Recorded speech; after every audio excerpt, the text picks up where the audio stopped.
أعوذ بالله من الشيطان الرجيم بسم الله الرحمن الرحيم الحمد لله والصلاة والسلام على أشرف الأنبياء سيدنا محمد وعلى آله وصحبه أجمعين رب اشرح لي صدري ويسر لي أمري واحلل عقدة من لساني يفقهوا قولي أما بعد السلام عليكم ورحمة الله تعالى وبركاته. Alhamdulillah, magpapatuloy tayo sa ating pagtalakay sa mga pangyayari sa araw ng paghuhukom. At ngayon na araw dito na tayo sa topic ng impyerno. Sa impyerno. So ngayon inshallah, ngayon na gabi, pag-aaralan natin kung ano ang description ng impyerno at ano ang nasa loob ng impyerno at ano ang mga pangyayari doon sa loob ng impyerno. So ang topic na ito, kailangan ng matinding pagtanggap, pag-surrender, pagtanggap at saka pag-surrender sa mga aral na nakabase sa mga talata na nandito. Dahil minsan kahit kung dumating man sa punto na hindi natin maintindihan bakit ganun, bakit ganito, okay? So ang mas mainam, i-question na lang natin ating sarili na dapat ko pahanapin yung wisdom kung bakit ganun. Okay? Kasi as long as yun ay nanggaling sa salita ng Allah at sa salita ng kanyang propeta sallallahu alaihi wasallam na malakas na hadith, so yun ay dapat natin tanggapin. At walang contradiction doon. Walang contradiction doon, maliban lamang mayroon confusion sa iyong part. Walang contradiction sa part ng talata, sa part ng aral, pagkos mayroong confusion sa iyong part hanggang sa maging malinaw 'yun. Maging malinaw 'yun. At kailan ko na banggit sa inyo na lahat ng pangyayari sa araw ng paghuhukom, nagpapakita lamang 'yun ng wagas, ultimate na kapatas ng Allah, pagiging patas ng Allah subhanahu wa ta'ala. Ultimate na pagiging patas ng Allah subhanahu wa ta'ala na walang anuman na relihiyon na kaya niya i-describe ang judgment day, kaya niya i-describe ang muling pagkabuhay, kaya niya i-describe yung araw na ganun ba. Walang relihiyon na makakatumbas sa Islam na halos walang any gap, any fault, any foul sa explanation anong mangyari sa araw na yun. Walang, lahat mayroon na explanation. Kaya tingnan mo nga sa Islam, explanation ng Islam, kahit pa ang mga hayop ay bubuhayin muli. Kahit ang ay sa inyo tawag langgam, di ba? Ang ant, langgam. Oh? Kahit pa yan ay bubuhayin sila muli para litisin ng Allah subhanahu wa ta'ala, di ba? Para ibigay ang kanilang rights. Okay? Pero dahil sa hindi naman sila pinag-utusan ng na ibada, kaya pagkatapos malitis yun, wala silang paraiso impyerno. Mas importante, ginawa ng Allah yung pagiging patas. Just yung paglitis sa kanila, after paglitis sa kanila, ay buburahin sila lahat. No. At marami pang mga bangay, di ba? Discuss natin na the more na discuss natin, the more makita natin na maganda yung sistema ng Allah subhanahu wa ta'ala. Halos hindi ka makikita ng tuldok na mali. Pero kung meron ka man nakita, okay, yung advice natin is ilagay mo yun na as a confusion sa iyong side. Pero hindi yung contradiction. Hindi may contradiction, kailangan lang magtanong ka. Okay? So, magsisimula tayo so ang focus natin ngayon, i-describe lang natin ano ang impyerno sa Islamic na point of view. Okay? Sabi na point of view. Okay. So, ito muna tayo sa definition ng impyerno. So, pinili ko ang isang definition na ang kanyang kahulugan pinagkaisahan ni Sheikh Bin Baz at Sheikh Uthaymeen rahimahullah, na sabi niya, an-nar, ang impyerno, hiya dar. Yan ay isang tirahan. Ang impyerno, isang tirahan. Okay? At kapag sinabi natin tirahan, tirahan home. Okay? Kasi iba yung hotel, iba yung sabi mong tirahan. Ang hotel, temporary. Ang tirahan, ibig sabihin, andyan ka na lang. Di ba? So, ang impyerno, isang tirahan. Ano yung paraiso? Ang dimension ng paraiso, isang tirahan. Pero magkaiba sila sa duktong. So, ang impyerno, isang tirahan. So, mayroong mga taong maninira doon. Okay? Sa ibang relihiyon, Hindi ganun kanilang paningin, di ba? So ito ang paningin ng Islam. Ang impyerno ay isang tirahan na ito ay inihanda ng Allah. Sa ibang relihiyon, maari pa ang Satanas ang gumawa ng impyerno. Ang Satanas ang hari ng impyerno. Sa ibang relihiyon, di ba? Hindi. Ang impyerno ito ay nilikha ng Allah. Nilikha ng Allah dahil hinanda niya. Meron siyang pinaghandaan. Okay? Isang tirahan na hinanda ng Allah Subhanahu wa Ta'ala para sa mga kafirin, para sa mga hindi tumanggap kay Allah. Hindi tumanggap sa kanyang mensahe. So, hindi tumanggap sa kanyang mensahe, kafirin, al-mukadzibina li rusulihi. So, sa mga hindi tumanggap sa kanyang mensahe, sa mga sinungaling nila, sa mga sinungaling nila ang mga propeta.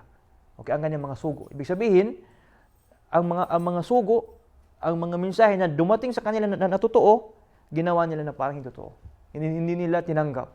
Okay, kaya sabi natin na isinungaling nila, mukadzibina bihi. Okay? Hindi nila tinanggap. Okay? Walil mutamarridina ala ta'atihi. At sa mga supakiro sa pagsamba kay Allah. So may mga tao, kilala nila si Allah, tanggap na nila si Allah, pero tanggap din nila na magiging supakiro. Di ba? O bro, ganito na ako bro. Okay? Tanggap din nila na magiging supakiro. Okay? Ala ta'ati, okay. So mga supakiro sa pagsamba sa kanya, mga supakiro sa pagsamba, sa pagsunod sa relihiyon. Okay? Wa tarki ma'siyati, mga supakiro sa pag-iwas sa pagkasala kay Allah. So supposed to be sa isang mananampalataya, siya mismo umiiwas magkasala. Ibig sabihin, paano ka iwas? Maglalagay ka ng mga mekanism, mga pamaraan, i-training mo sarili mo, i-practice mo sarili mo, na paano ka makaiwas sa mga kasalanan ng Allah. So may mga tao, supakiro doon. Wala siyang pakialam, free. Okay? Sabi nila, free and wild, young and free. Okay? So, fayu'adhibuhum wa yukhzihim fiha. So tirahan yun, na hinahanda ng Allah Subhanahu wa Ta'ala sa mga hindi tumanggap sa kanya, sa mga hindi tumanggap sa kaniyang mensahe, kaniyang mga sugo, mga supakiro, suwail. Kung hindi Tagalog, sabihin niyo sa akin. Sabihin niyo sa akin kung hindi Tagalog. Okay? Supakiro, mga suwail. Kasi ang utak ko ngayon, hahaluan na ng Indiano. Kunti nilang hahaluan na ng Indiano. Okay. So mga suwail sa pagsamba sa kanya, sa pagsunod sa kanyang relihiyon, mga suwail sa pag-iwas sa mga kasalanan, okay? At doon sila paparusahan. Wa yukhzihim, at doon sila papahiyain. Doon sila mamaliitin. Okay? At mamaya maintindihan natin bakit sila kailangan pa papahiyain at bakit sila kailangan pa mamaliitin, kasi kung parusa, intindihan natin kung bakit kailangan sila parusahin. Pero bakit pa kailangan sila maliitin at papahiyain sa loob ng tirahan na yan? So yan ang definition ng impyerno. Okay? So doon maintindihan natin ang kanyang purpose, maintindihan natin kung sino lumikha, maintindihan natin na yan para ay nakaprogram na. Pero hingi natin sa Allah Subhanahu wa Ta'ala na maging tayo, ligtas tayo doon, maging malayo tayo doon, at ang ating mga kapatid na mga Muslim. Okay. Siyempre, maraming mga talata patungkol sa impyerno, di ba? So, nagsilik ako ng 3 talata patungkol sa impyerno. So, sa isang talata, sabi ng Allah, alam ya'lamu annahu man yuhadidillaha wa rasulahu fa anna lahu nara jahannama khalidan fiha dhalikal khizyul azim. So, lahat ng talata ng Allah, ito ay direct sa atin. Lahat ng talata ng Allah, ito ay kinakausap tayo ng Allah. Okay? Lahat ng talata ng Allah, hindi yan binabasa. Lahat ng talata ng Allah, kailangan mo sagutin dahil kinakausap ka ng Allah. Okay? Yan actually ang function ng talata. Ang talata, yan ay sinasagot. Kaya nga kahit ikaw ay nagdarasal at nabanggit yung paraiso, at hindi ka mangintindihan ng Arabic, pero mangintindihan ka ng Jannah. Di ba? Sabihin mo, amin, amin ya Allah. Pwede mo yun sabihin. Tapos marinig mo ngayon yung impyerno. Hindi ka marunong Arabic, pero narinig mo nar. Alam mo naman nar, di ba? Alam mo naman Jahannam. Oh. So, ganoon sabihin mo, A'udhu billah. Oh. Nabanggit ang pangalan ni Allah, sabi mo subhanallah. Nabanggit ang mga biyaya, sabi mo alhamdulillah. Oh, nabanggit mo ang patungkol kay Allah, sabi mo Allahu Akbar. Oh. So pinin sa yung intention. Pinin mo sabihin. Okay? Actually, kaya nga bro, ang ating sala, ayaw ko lumabas, pero ito lang. Kaya nga bro, ang ating sala, kulang ating khusyu dahil yung mga yung detailed na information sa sala wala sa atin. Oh, lahat na napag-aralan natin bro, basic pa lang yan. So, dapat darating araw din na maka-advance tayo. Okay?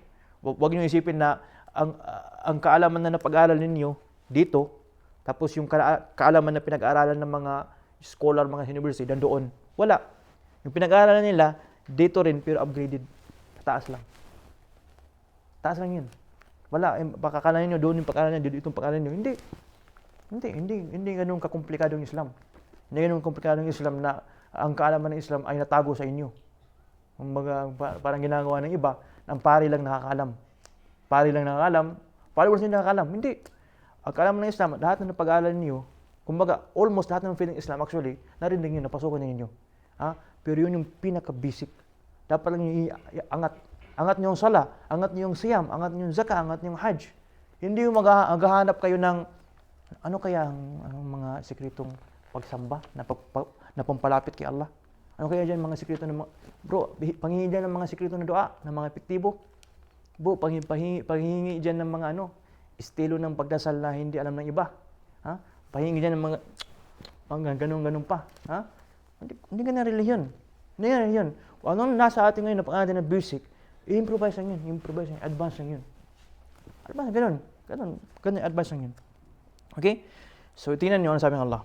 Sabi ng Allah sa atin, alam ya'lamu. Hindi ba nila alam? Allah nagtatanong, hindi ba nila alam? Alam ya'lamu annahu na katotohanan man yuhadidillah wa rasulahu. Hindi ba nila alam na katotohanan kung sinong kumakalabang kay Allah at sa kanyang sugo? Fa anna lahu nar jahannam. Katotohanan para sa kanyang impyerno. Sabi nga, hindi ba nila alam? So, hindi ba nila alam? So, ngayon, pagdating na araw ng paghuhukom, darating ang impyerno, sabihin mo, Ustad, ya Allah, bakit ganyan? Unfair. Ito, sagot. Ngayon, habang dito pa ka sa mundo, sabi ng Allah, alam mo? Hindi ba nila alam na kung sino mang kakalabang kay Allah at sa kay Propeta SAW, para sa kanyang impyerno? At kapag sinabi natin para sa kanya, huwag niyo isipin naman na ang Islam, ganyan palang Islam. Isang mali lang, impyerno ka na. Hindi. Kapag sinabi ng Islam para sa kanya, ibig sabihin, ang tawag niyang wa'id. Wa'id, ibig sabihin, karapat-dapat sa kanya. Iba ang ibig sabihin na sa kanya na, iba ang ibig sabihin ng karapat-dapat. Ganun nyo. Example, ngayon, isa kang magulang. Sabihin mo na, kung sino magnanakaw ng pera sa aking bulsa, may mahaba dyan na sinturon. Hindi ko pa nagamit talaga. Pampalo lang. Sino kukuha talaga? Papaluin ka talaga siya. Pero, kung meron ngayon nagnakaw, agad papaluin mo? Pwede mo siya pasensyahin, di ba? Pwede mo siya imbestigar. Pwede pa. Pwede nga pagpalo mo, hindi mo paluin ng malakas, di ba? Yan tawag na wa'id. Wa'id. Huwag din niyo isipin na yung Islam, ganun. Huwag din tayong ganun. Kaya may mga tao, dahil sa pag-isip nila ganun, sabihin nila, ang ustad na yan, parang siya na nagbibigay ng kahulugan. Kasi imposible ganyan ng Islam. Yan tawag na wa'id. Kaya sabi ng Propeta sallallahu alaihi wasallam, fa in tu'adhibhum fa innahum ibadak. Kung gusto mo sila parusahin, mangalipin mo naman sila. Sino mag-question sa'yo? So, nasa kay Allah, sabihin niya, kasi Panginoon siya. Hindi ba karapat-dapat ng Panginoon? Sabihin niya, kung sino ang susuwail sa akin, makakapasok sa impyerno. Di ba? At dahil, alhamdulillah, dahil ang Panginoon natin, si Allah, hindi ganoon ng Allah na impyerno ka. Hindi ganoon ang ating Panginoon. Pero, ang ating Panginoon ay matindi, dakila din ang ating Panginoon, dapat siya respetuhin. Dakila siya. Dapat siya respetuhin, dapat seryosuhin ang kanyang mga kautusan, dahil may impyerno naghintay. Pero, dahil sa kanyang wisdom, sa kanyang kaalaman, sa kanyang kaawain, sa kanyang kahabagin, dalawa pa nga, awain, mahabagin, hindi siya magtatapon ng kahit sino man doon, maliban lamang kung ang tao na mismo ay napag-asa sa kanya. Okay? So, walang masama. Ito banggitin natin. Okay? Panalahon na jahannam. Para sa kanya ang impyerno, khalidan fiha. Hindi ba nila alam na kapag na may impyerno na hinahanda ng Allah na doon sila maninirahan, khalidan fiha. Doon sila maninirahan. Khalid, ibig sabihin ng Khalid, immortal. Doon sila magiging immortal. Ibig sabihin, buhay na walang hangganan. Ibig sabihin, Khalid, khulud.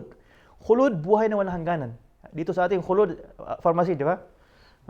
Khulud, ibig sabihin, buhay na walang hangganan. Khalid, ibig sabihin, yung tao. Yung tao, may buhay na walang hangganan. Kaya sabi ng mga scholar, dalawang pangalan na sinungaling ang kanyang kahulugan. Khalid at saka Aisha. Dahil ang Khalid, immortal. At saka ang Aisha, immortal. Kasi immortal, wala ka magiging immortal. Kaya dito, mga intermission lang. So sabi niya, Khalid, sabi ng Allah, khalidan fiha, doon sila maninirahan, dhalikal khizul azim. Yaon ang matinding khizi. Matinding kakahiya.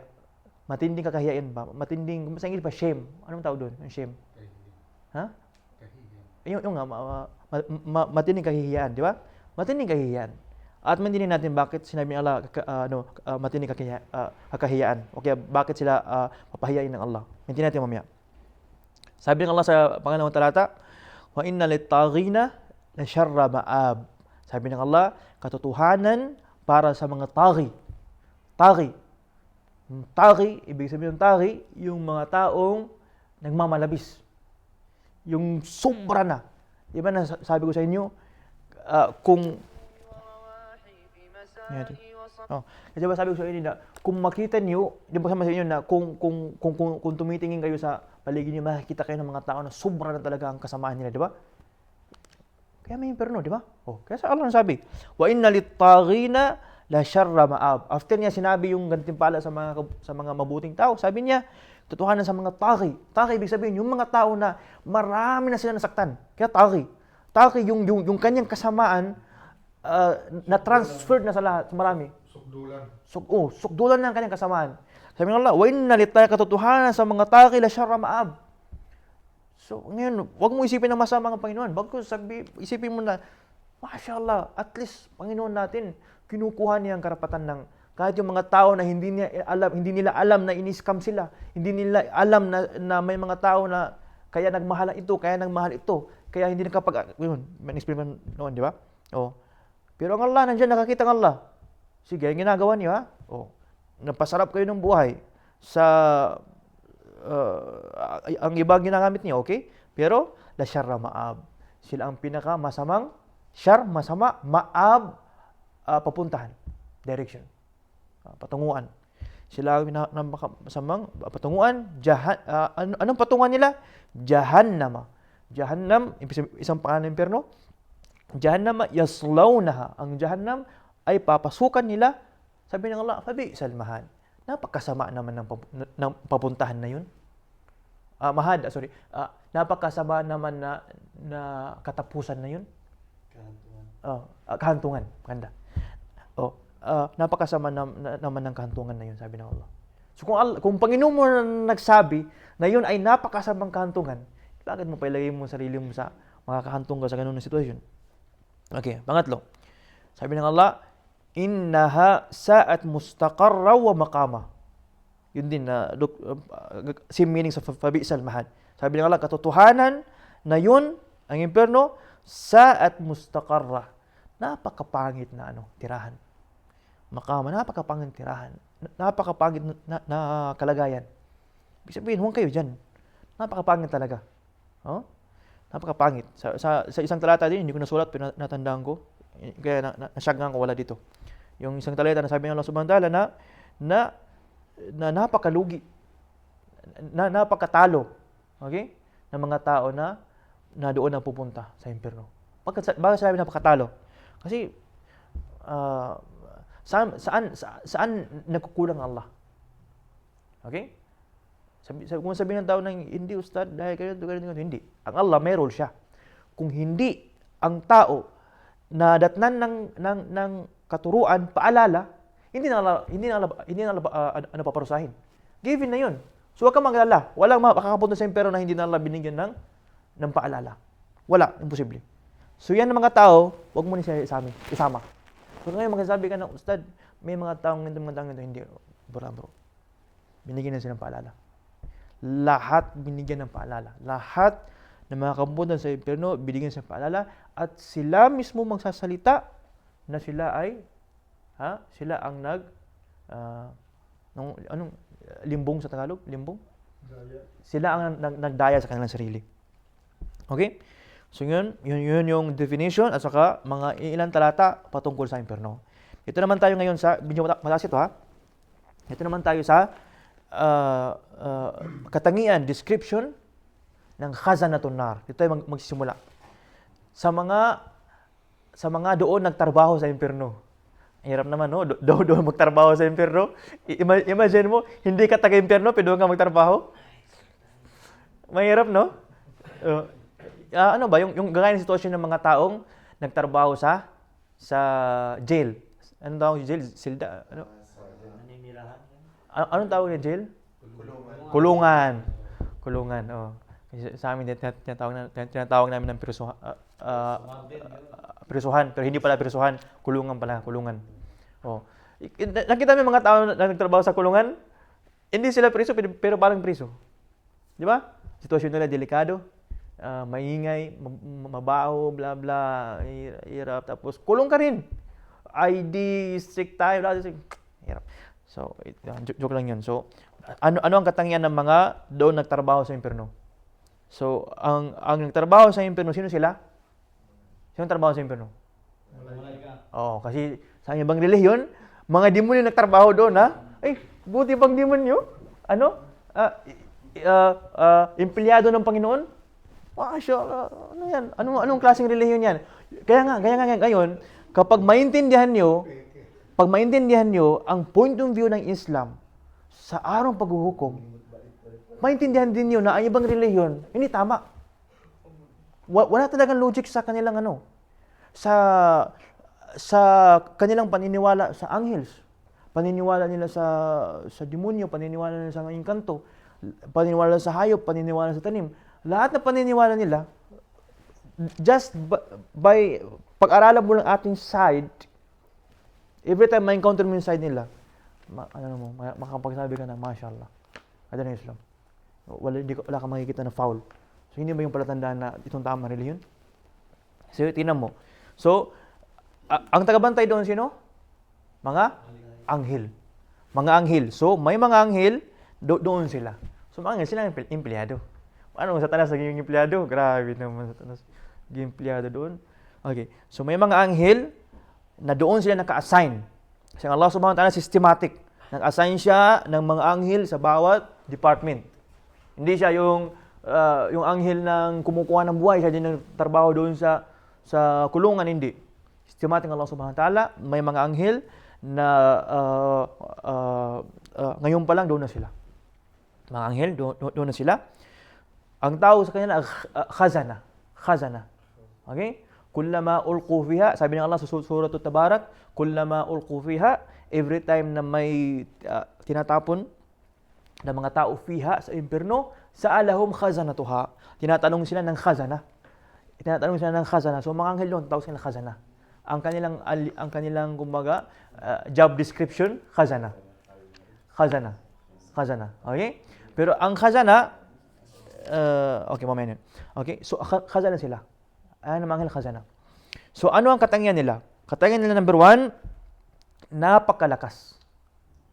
So, Ustad, anong malakas? Okay? Number 1, napakalakas nila in general. Okay?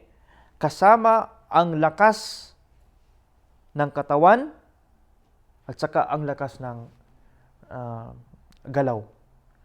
So, kasama niya napakalakas, lakas ng katawan sa lakas ng galaw. Okay? Ibig sabihin, hindi lang malakas yung katawan mo, pero kapag sumuntok ka, malakas yung tama. Ibig sabihin, hindi niyo. Lakas ng physical, saka lakas ng galaw. Okay? So, ibig sabihin, matindi, malaki, ganun. Tapos, halos sa kalakas nila, pareho malakas. Sa atin, kung malakas ka, sa kanang kamay, sa kaliwa, medyo mas mahina. Malakas ka sa kamay mo, mahina ka sa iyong paa. Di ba? Maaari ganun. So, iba-iba yung parte na malakas. Si Kyle malakas lahat. Okay? Makamay, lahat malakas. Malakas talaga ang mga anghel na yun. Pangalawa, ghilaw. Ang ghilaw, ibig sabihin ng ghilaw, plural, ghalidh. Anong ghalidh? Sabi ng Allah subhanahu wa ta'ala kay Propeta Muhammad, wa in kunta 'abdan ghalidh al-qalbi lam faddu min hawlik.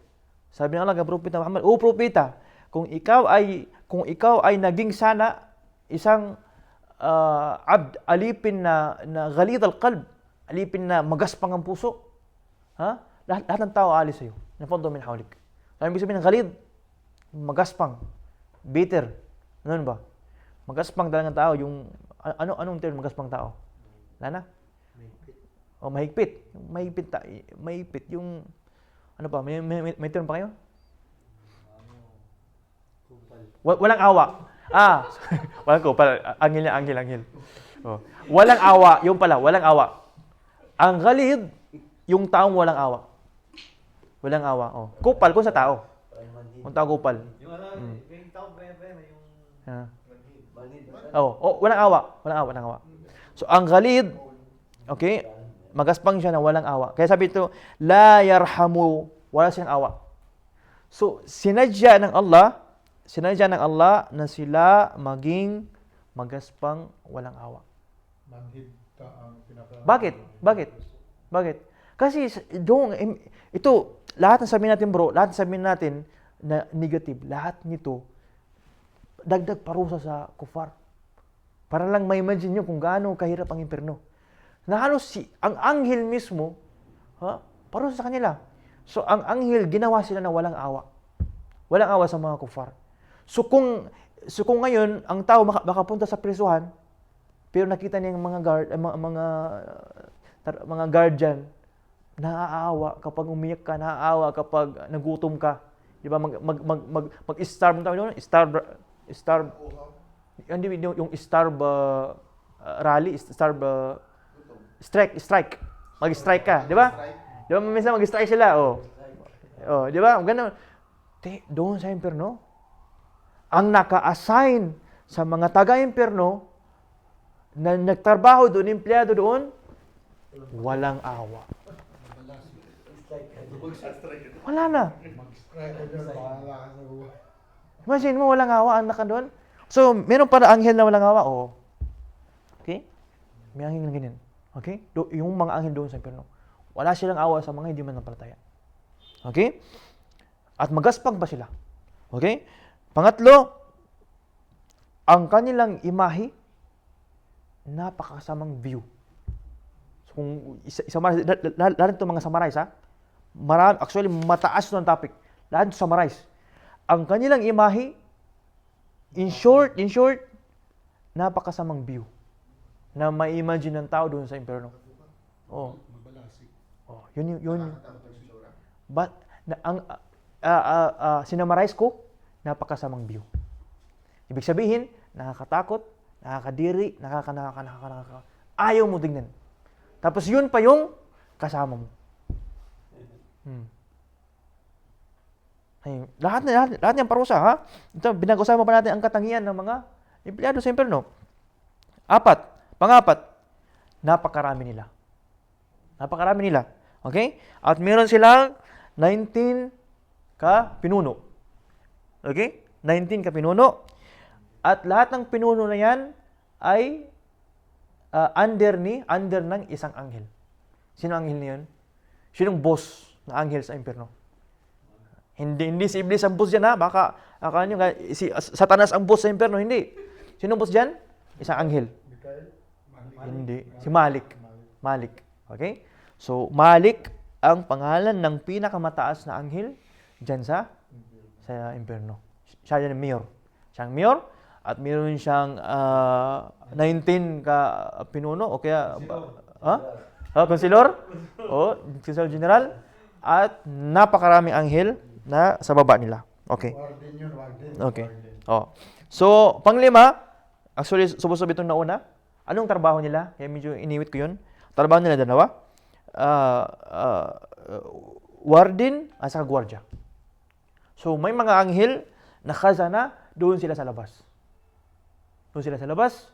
Sila ang mag-guard. At mayroon din yung sa loob. Sila yung magpaparusa doon. At mag-guard sa loob. Ngayon, itong guard sa labas, nabanggit na natin kunti yung anong ginagawa nila sa labas. Di ba yung mga tao na papunta sa impyerno? Di ba? Yung tinutulak nila at hinihila nila. Oh. So yun trabaho nila, yung mga doon sa labas. So yun yung 5, summarize sa katangian ng khazana, mga anghel na tagabantay ng impyerno. Okay, yun ang katangian nila. Ano ang mga gawain nila? So ang gawain nila, nito nakasulat na 6. Number 1, sila ang nag-welcome. Pero ang welcome always positive, di ba? Hindi masamang pagtanggap. Masamang pagtanggap. Hindi magandang pagtanggap, ha? Kaya nga wag mo na sabihin welcome. Dahil walang welcome doon, ha? Masamang pagtanggap. Okay? Masamang pagtanggap. At so yung number 1 function nila, masamang pagtanggap at taubih.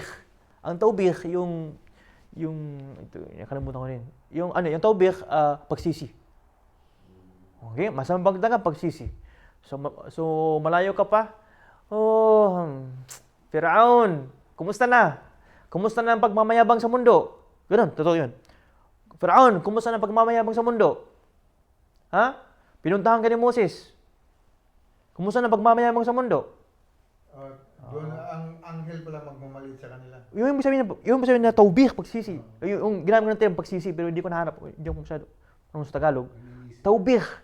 Yung sabihin na, tignan mo. Oh, yun. Kaya masamang pagtanggap. Masamang pagtanggap. Oh, hinihila sila. Tapos tinutulak.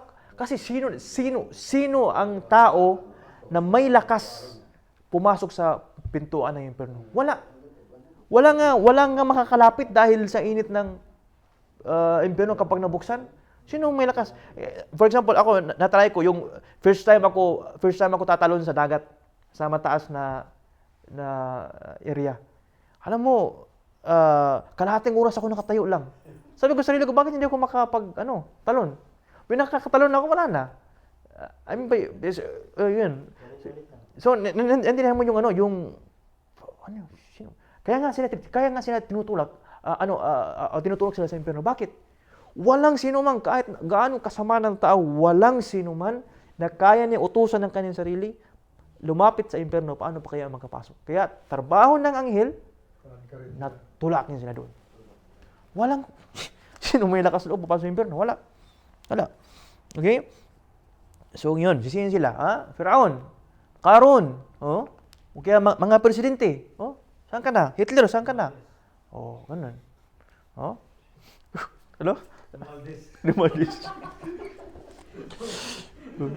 Okay. Nakadikod yan, ha? Maban tayo sa airport. Okay. Yan, number 1. Okay. Number 2, magawain nila. As-suq wa dafa. Yung sinabi ko, yung paghila at saka pagtulak. Pangatlo, tanfid al-uquba. Pag-implement ng punishment. Trabaho nila yan. So, bakit natin sinabi trabaho nila? Dahil sa pang-anim, hindi sila sumusuway kay Allah. So, trabaho nila mag-implement ng kautusan at trabaho din nila na hindi sumuway kay Allah. So, wala kang litas. Baka akalain mo na may anghel dyan na magsasabi ng, ako na bahala nito, ha? Tapos, sige, pahaway ka muna isang araw.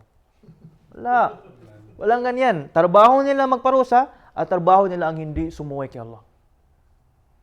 So, wala. At sabi natin, wala siyang awa. Maka akalain ng tao may ganun, ha? Na kahit doon sa kabilang buhay, dadalhin niya ang kanyang pagkaano. Diskarte. Wala ang diskarte doon, okay? Pangapat, iqadun nar. Ignite. Ano ignite sa Tagalog? Pagbuhay ng apoy ba? Pagpalagab ba? Pagpalagab. Although, ang nabanggit sa hadith, si Malik yung nagpapalagab ng impyerno. At sabi ng Allah, waquduhan nasu wal hijara. Ang fuel, panggatong sa impyerno ay ang tao at ang bato. Sabi nga ng mga scholar, ang bato na sinabi diyan, hindi yung bato na dito sa mundo, yung sabi ng scholar ba? Hindi yung bato sa mundo kasi ang bato walang kasalanan. Kasi ang mga bato, pinupuri nila ng Allah, di ba? Mga bato, lahat ng mga nilikha ng Allah na tinatawag sa science na unliving things, para sa atin, ano sila, lahat ng bagay pumupuri kay Allah. Oh, kasi sabi ng mga scholar, ang bato na yun, hindi yung bato sa mundo. Bato yun na gagawin ng Allah doon sa impyerno. Kasi unfair na kahit pa ang bato na walang kasalanan na pumupuri kay Allah, gagawin na paglanggap sa impyerno. Pero yun, opinion na ng scholar. Ganun. Ha? Pero ang tao, oo, magiging panglanggap din ang tao. Okay? Panglima, ijabatu ahlin nar bitawbikhihim wa tahbitihim. Panglimang trabaho nila, okay? Sila ay tagapagsagot. Tagapagsagot ng panalangin. Sagot ng panalangin, tagapagsagot ng mga mga nakiusap din.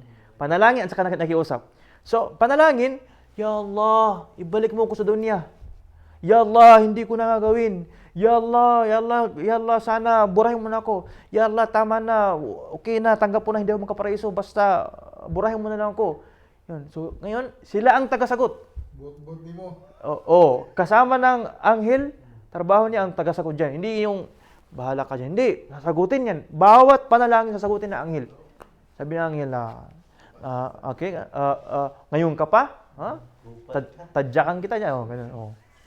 Ganun. So, ganun. Okay? Wa tahbitihim. Tahbit, yung demoralize. Sabi ko, panalangin at saka pakiusap. So, makiusap sila. Oh. Okay, so wala. Kanino ka makiusap? Sa hindi mo kaya tignan? Hindi mo kaya tignan? Tapos alam mo na wala siyang tulok na awa sa iyo. Oo, tapos doon ka pa lang sa labas. Wala na. Minumura-mura ka na. Ngayon wala. Ngayon, lahat nun, physical, psychological, lahat punishment. Okay? Ito para maintindihan natin na hindi biro ang impyerno. Yun yung description ng mga tagabantay ng impyerno na kung saan sila yung mga gwardiya at saka hardin. Wardin. Hindi hardin. So ngayon, ang description ng impyerno mismo. Ibig sabihin ang lugar na tinatawag ng impyerno, ang kanyang description. So ang description niya, meron ako nito na dalawang aspeto na i-describe natin ang impyerno. Sa aspect ng kanyang kalawak at sa aspect ng kanyang kulay. Yun lang yung sinunod ko dito. Dahil dapat maingat tayo sa pagkuha ng information. Yung physical na importante lang yung clear lang ng information.